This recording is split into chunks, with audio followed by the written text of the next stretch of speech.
ನಮಸ್ಕಾರ ಸ್ನೇಹಿತರೆ. ಮಾಡಿದ್ದುಣ್ಣು ಮಹಾರಾಯ ಅಂತೇಳಿ ಹೇಳ್ತಾರೆ.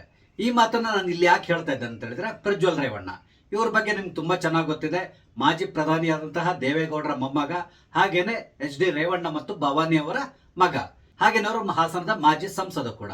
ತಾನು ಓರ್ವ ಪ್ರಭಾವಿ ಕುಟುಂಬದಿಂದ ಬಂದಿರೋದ್ರಿಂದ ನಾನು ಏನ್ ಮಾಡಿದ್ರು ನಡೀತದೆ ಅನ್ನೋ ಒಂದು ಮನೋಭಾವನೆಯಿಂದ ಇವರು ಮಾಡಿರುವಂತ ಕೆಲವೊಂದು ಕೆಟ್ಟ ಕೆಲಸಕ್ಕೆ ಈಗ ರಿಸಲ್ಟ್ ಬರ್ಲಿಕ್ಕೆ ಶುರುವಾಗಿದೆ. ಪ್ರಜ್ವಲ್ ರೇವಣ್ಣ ಅವರು ಮಾಡಿರುವಂತ ಕೆಟ್ಟ ಕೆಲಸ ಯಾವುದನ್ನು ನಿಮ್ಗೆ ತುಂಬಾ ಚೆನ್ನಾಗಿ ಗೊತ್ತಿದೆ. ಬೇರೆ ಏನೂ ಅಲ್ಲ, ಅತ್ಯಾಚಾರಗಳು. ಇವರು ಹಲವಾರು ಅತ್ಯಾಚಾರವನ್ನ ಮಾಡಿದ್ದಾರೆ. ಆದ್ರೆ ಅದರಲ್ಲಿ ಕೇವಲ 4 ಮಾತ್ರ ಈಗ ಕೇಸ್ ರಿಜಿಸ್ಟರ್ ಆಗಿ FIR ದಾಖಲಾಗಿದೆ, ಹಾಗೆ ಎನ್ಕ್ವೈರಿ ನಡೀತಾ ಇದೆ. ಈ 4 ಮೊಕದ್ದಮೆಯಲ್ಲಿ ಒಂದು ಮೊಕದ್ದಮೆಯ ತೀರ್ಪು ಇವತ್ತು ಪ್ರಕಟಗೊಂಡಿದೆ. ಪ್ರಜ್ವಲ್ ರೇವಣ್ಣ ಅವರ ಅಪರಾಧ ಸಾಬೀತಾಗಿದ್ದು ಅವರು ದೋಷಿ ಅಂತ ಹೇಳ್ಕೊಂಡು ಈಗ ತೀರ್ಪನ್ನು ಕೊಟ್ಟಿದ್ದಾರೆ. ಅವರ ಶಿಕ್ಷೆಯ ಪ್ರಮಾಣ ನಾಳೆಗೆ ಪ್ರಕಟ ಆಗ್ತಾ ಇದೆ. ಸದ್ಯಕ್ಕೆ ಬರ್ತಾ ಇರುವಂತಹ ಮಾಹಿತಿ ಪ್ರಕಾರ ಅಟ್ಲೀಸ್ಟ್ ಅವರಿಗೆ 3 ರಿಂದ 7 ವರ್ಷ ಶಿಕ್ಷೆ ಆಗುವಂತ ಸಾಧ್ಯತೆ ಇದೆ ಅಂತೇಳಿ ಹೇಳ್ತಾ ಇದ್ದಾರೆ. ಹಾಗಾದ್ರೆ ಇದೇನ್ ಕೇಸು, ಇದರ ಹಿನ್ನೆಲೆ ಏನು, ಇದೆಲ್ಲೋದ್ರ ಬಗ್ಗೆ ನಿಮ್ ಜೊತೆ ಮಾತಾಡ್ತಾ ಇದ್ದೇನೆ. ಸ್ನೇಹಿತರೆ, ನಿಮ್ಮೆಲ್ಲರನ್ನು ಕಾಫಿ ಆಯ್ತಾ ಡಿಜಿಟಲ್ ಚಾನಲ್ಗೆ ಸ್ವಾಗತಿಸ್ತಾ ಇದ್ದೇನೆ. ಸ್ನೇಹಿತರೆ, ಹಾಸನದ ಮಾಜಿ MP ಆದಂತಹ ಪ್ರಜ್ವಲ್ ರೇವಣ್ಣ ಅವರು ಮಾಡಿರುವಂತಹ ಅತ್ಯಾಚಾರದ ಬಗ್ಗೆ ನಿಮ್ಗೆ ಎಲ್ಲರಿಗೂ ಗೊತ್ತಿದೆ. ಯಾಕಂದ್ರೆ ಇದು ಒಂದ್ ರೀತಿ ಜಗಜ್ಜಾಹೀರಾಗ್ಬಿಟ್ಟಿದೆ.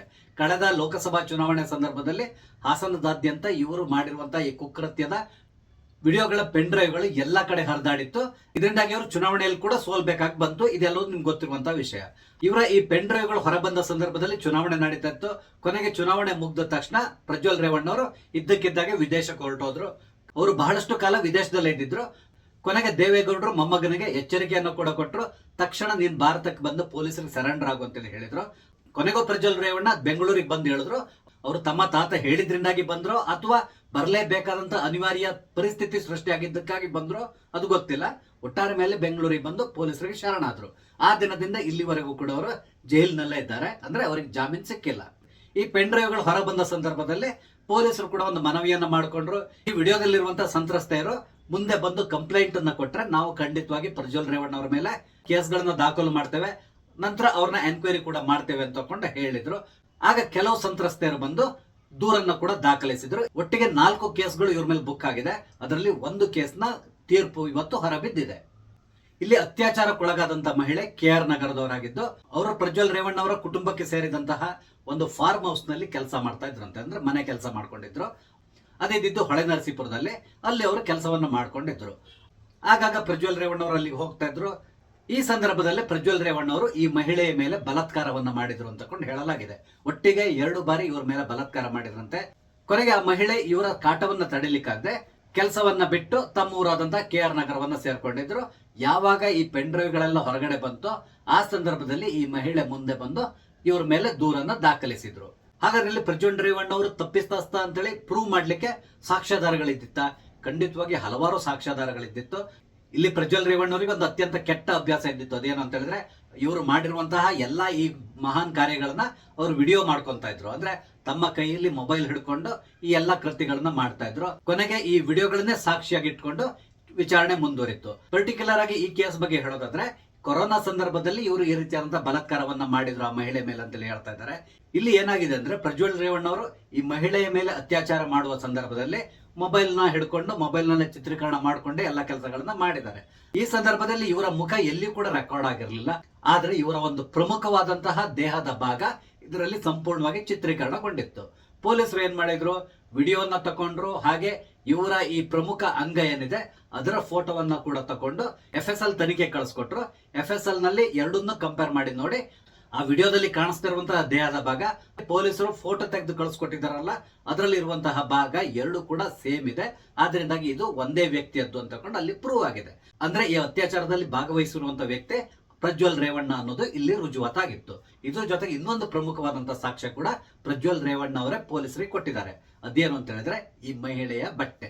ಇಲ್ಲಿ ಏನಾಯ್ತು ಅಂತ ಹೇಳಿದ್ರೆ, ಈ ಮಹಿಳೆ ಭಯದಿಂದ ಹೊಳೆನರಸೀಪುರದಿಂದ ತನ್ನ ಊರನ್ನ ಸೇರ್ಕೊಳ್ಳೋ ಸಂದರ್ಭದಲ್ಲಿ ಅವರ ಬಟ್ಟೆಯನ್ನ ಅಲ್ಲೇ ಬಿಟ್ಬಿಟ್ಟು ಹೋಗಿದ್ರು.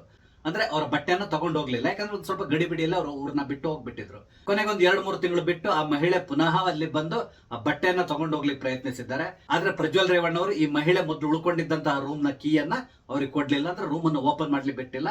ಹಾಗಾಗಿ ಬಟ್ಟೆ ಅಲ್ಲೇ ಉಳ್ಕೊಂಡ್ ಬಿಡ್ತು. ಈ ಕೇಸ್ ಫೈಲ್ ಆದ್ಮೇಲೆ ಸ್ಥಳ ಮಹಜರು ಮಾಡ್ತಾರೆ. ಆ ಸ್ಥಳ ಮಹಜರು ಮಾಡಿದ ಸಂದರ್ಭದಲ್ಲಿ ಈಕೆಯ ಬಟ್ಟೆಯನ್ನು ಕೂಡ ಪೊಲೀಸರು ವಶಪಡಿಸಿಕೊಂಡಿದ್ರು. ಈ ಬಟ್ಟೆಯನ್ನು ಕೂಡ FSL ಪರೀಕ್ಷೆಗೆ ಒಳಪಡಿಸಿದ್ರು. ಆ ಸಂದರ್ಭದಲ್ಲಿ ಈ ಬಟ್ಟೆಯಲ್ಲಿ ಪ್ರಜ್ವಲ್ ರೇವಣ್ಣ ಅವರ ಸ್ಪರ್ಮ್ ಕೂಡ ಪತ್ತೆ ಆಗಿತ್ತು. ಕೊನೆಗೆ ಪ್ರಜ್ವಲ್ ರೇವಣ್ಣ ಅವರ ಸ್ಪರ್ಮ್ ಅನ್ನ ತಗೊಂಡು ಈ ಸ್ಪರ್ಮ್ ಜೊತೆಗೆ ಕಂಪೇರ್ ಮಾಡಿ ನೋಡಿದಾಗ ಆ ಸ್ಪರ್ಮ್ ಪ್ರಜ್ವಲ್ ರೇವಣ್ಣ ಅವರದ್ದು ಅನ್ನೋದು ರುಜುವಾತಾಯ್ತು. ಹಾಗಾಗಿ ಇದೆರಡು ಪ್ರಬಲ ಸಾಕ್ಷಿಗಳು ಮತ್ತೆ ಅಲ್ಲಿರುವಂತಹ ಕೆಲವೊಂದು ಐ ವಿಟ್ನೆಸಸ್, ಇದೆಲ್ಲ ಸಾಕ್ಷ್ಯಗಳಿಂದಾಗಿ ಪ್ರಜ್ವಲ್ ರೇವಣ್ಣ ಅವರು ಇಲ್ಲಿ ತಪ್ಪಿತಸ್ಥ ಅಂತ ತಕೊಂಡು ಪ್ರೂವ್ ಆಗಿದೆ. ಈಗ ಶಿಕ್ಷೆಯ ಪ್ರಮಾಣ ಮಾತ್ರ ಪ್ರಕಟ ಆಗಬೇಕಾಗಿದೆ. ಬಹುಶಃ ನಾಳೆ ಶಿಕ್ಷೆ ಪ್ರಮಾಣ ಪ್ರಕಟ ಆಗ್ತದೆ. ಎಲ್ಲರೂ ಹೇಳುವ ರೀತಿಯಲ್ಲಿ 3 ರಿಂದ 7 ವರ್ಷ ಶಿಕ್ಷೆ ಆಗುವಂತ ಸಾಧ್ಯತೆ ಇದೆ. ಈ ಕೇಸ್ ಮುಗ್ದ ಮೇಲೆ ಇನ್ನೂ 3 ಕೇಸ್ಗಳಿದೆ.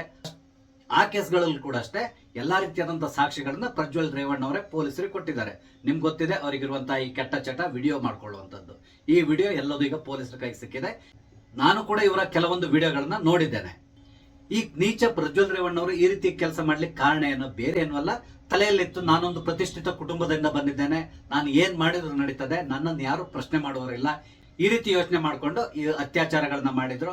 ಇಲ್ಲಿ ಪ್ರಜ್ವಲ್ ರೇವಣ್ಣ ಅವರು ಬಹಳ ಹಿಂದೆನೆ ಈ ಎಲ್ಲಾ ಅತ್ಯಾಚಾರಗಳನ್ನ ನಡೆಸಿರುವಂತಹದ್ದು. ಆದ್ರೆ ಯಾರು ಕೂಡ ಇವ್ರ ಮೇಲಿಂದ ಭಯದಿಂದಾಗೆ ಪೊಲೀಸ್ ಕಂಪ್ಲೇಂಟ್ ಕೊಡ್ಲಿಕ್ಕೆ ಹೋಗಿರಲಿಲ್ಲ. ಆದ್ರೆ ಯಾವಾಗ ಇವರ ಈ ಪೆನ್ ಡ್ರೈವ್ಗಳು ಲೀಕ್ ಔಟ್ ಆಯ್ತೋ ಆಗ ಪೊಲೀಸರು ಮನವಿ ಮಾಡ್ಕೊಂಡ್ಮೇಲೆ ಈ ಮಹಿಳೆಯರು ಮುಂದೆ ಬಂದು ನಮ್ಮ ಮೇಲೆ ಅತ್ಯಾಚಾರ ಆಗಿದೆ ಅಂತೇಳಿ ಇವರ ಅಗೇನ್ಸ್ಟ್ ಕಂಪ್ಲೇಂಟ್ ನ ರಿಜಿಸ್ಟರ್ ಮಾಡಿದ್ರು. ಈಗ ಪ್ರಜ್ವಲ್ ರೇವಣ್ಣ ಅವರ ವಿರುದ್ಧ ಈ ಎನ್ಕ್ವೈರೀಸ್ ನಡೀತಾ ಇದೆ. ಇಲ್ಲಿ ಪ್ರಜ್ವಲ್ ರೇವಣ್ಣ ಅವರು ಹಾಗಾದ್ರೆ ವಿಡಿಯೋಗಳನ್ನ ಯಾಕೆ ಮಾಡ್ಕೊಂತ ಇದ್ರು? ಒಂದು, ಅವ್ರನ್ನ ಬ್ಲಾಕ್ ಮೇಲ್ ಮಾಡ್ಲಿಕ್ಕಾಗಿ ಉಪಯೋಗಿಸ್ಕೊಂತ ಇದ್ರು ಆ ವಿಡಿಯೋಗಳನ್ನ.